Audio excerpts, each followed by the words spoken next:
हिसाबै फैगौ समाव बिटिआरआव लानाय जिखिनि आसनि भेटेनारि फिसारि आरो डायरि डेभेलपमेन्टआव बे मोनथाम डिपार्टमेन्टआव पाब्लिक जि बेनिफिसियारिफोर दङ जि माने पाब्लिकनो होनांगौ जि रायजोनो होनांगौ जि माने जोंनि एबारनि बाजेटआव हमनाय जिखिनि आसनि दङ बेखिनि आसनिखौ जोङो एबार जाहाथे खसा अर्थ गामिनि रायजो राजाया मोनो बेनि थाखाय जों मोनसे एवारनेस प्रग्राम खालामदों मा मा आसनि दं जों बे बाराव जों भेटेनारि डिपार्टमेन्टनिफ्राय फिसारिनिफ्राय जोङो सेल्फ हेल्प ग्रुपआव 200टा सेल्फ हेल्प ग्रुपनो एबार 2 लाख अमा फिसिनायनि मोनसे आसनि लानानै दङ आरो 100 ना मटर साइकेल जायखौ जोङो अक्ट'बर मासाव होगोन बेवहाय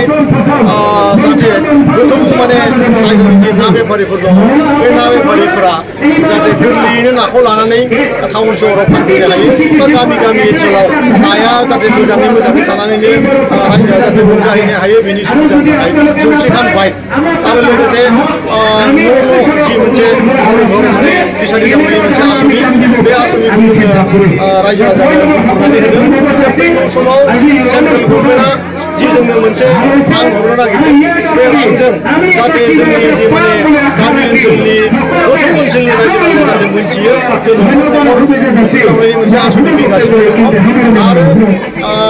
भेटेनारि डिपार्टमेन्टआवबो गथारि माने बोरमा फिनाय अमा फिनायनि जि माने मोनसे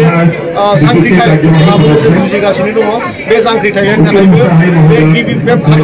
खेब हाबाफारि बे हाबाफारिजों जे जोंनि डिस्ट्रिक्ट भेटेनारि अफिसार साब्रै जों मासाव दङ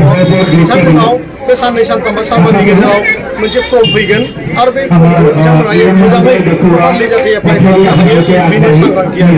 माबायदि रायजोफोरा जों बे बाराव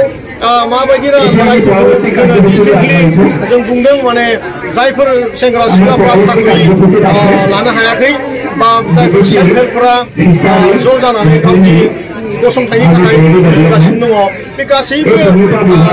बिजाथिफोरखौनो बा बे गासैबो सेंग्रा सिख्लाखौ बा सेल्फ हेल्पफोरखौ सुबिदा होनायनि फार्स्ट प्रायरिटिखौ साननानै लादों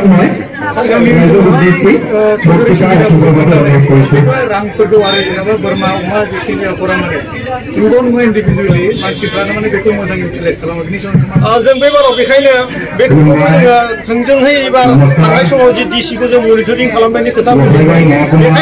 जों आगोलनि सरकारा खालामलांनाय जि खामानि बेनि सायाव जों बहुत सोलोंथि लादों आरो आगोलाव बेफोरबायदि डिपार्टमेन्टनि सायाव रायजो राजाफ्रा बिराद गोबां गियान गैयामोन बेखायनो जोङो बे गियानखौ बांसिननिफ्राय बांसिन होनो थाखाय जों दिनैनि प्रग्रामखौ लादों आरो बेवहाय मोनसे खोथाया सैथो थांनाय बेलायाव जि रोखोमनि रायजो राजाफ्रा बेनिफिसियारिखौ मोनखांनायनि उनाव सरकारनिफ्राय आसनि मोनखांनायनि उनाव बेखौ प्रपारलि इउज खालामाखैमोन बेनिखायनो जोङो बेबारनि खेबाव भेटेनारि डिपार्टमेन्ट फिसारि आरो डायरि डेभेलपमेन्टखौबो डिसिखौ मनिटरिं खालामनायनि थाखाय सायख'नाय जादों बेबाराव बेखायनो जायफोर बिजाथिफ्रा बेखौ हाबाखौ लागोन बिथांमोना डिसिजोंबो मोजाङै कानेक्सनाव थानांगोन आरो गुबुन हादराव अमा फिसिनानै बिटिआर हालामाव अमा फिसिनानै बेबाराव जोङो अलरेडि दाख्लैसो जि माने सेन्ट्रेलनि मिनिस्टार रामेश्वर फैदोंमोन बेबाराव डिस्ट्रिक्टआव मोनसे माने प्रसेसिं इउनिट बानायना होनो नागिरदों आरो सेन्ट्रेल गभर्नमेन्टआव जों अलरेडि मोनसे रायलायखाबाय बा अलरेडि डिपिआर साबमिट जाबाय बेवहाय जोङो बे भेटेनारि डिपार्टमेन्टआव अनलि भेटेनारि आरो फिसारि डायरि डेभेलपमेन्टआव बे 1000 क्र'र फैसाखौ जोंनि मोनब्रै डिस्ट्रिक्टआव थानाय गासैबो रायजो राजाफोरखौ होनानै बेखौ मोनसे जांख्रिथाय माने बे डिपार्टमेन्टजों जे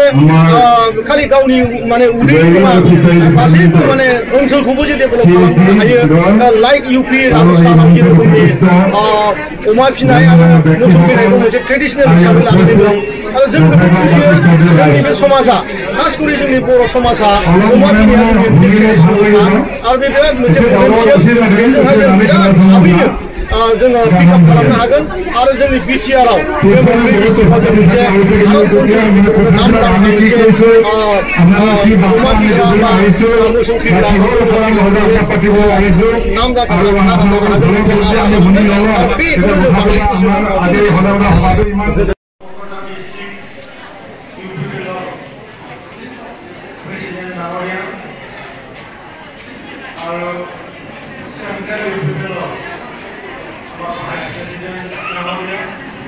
লগতে আজি সভা সভা অন্যান্য ডিপাৰ্টমেণ্টৰ আমাৰ CSD-সকল বা আমাৰ ডিপাৰ্টমেণ্টেল কৰ্মচাৰীসকল আৰু আমাৰ এইখন অঞ্চলৰে অতি মৰমৰ ৰাইজ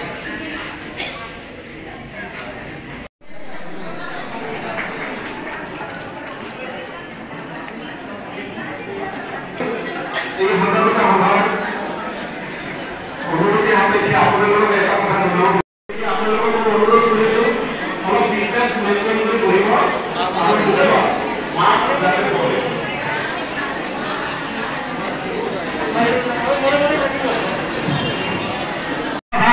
বিশেষকৈ মৎস্য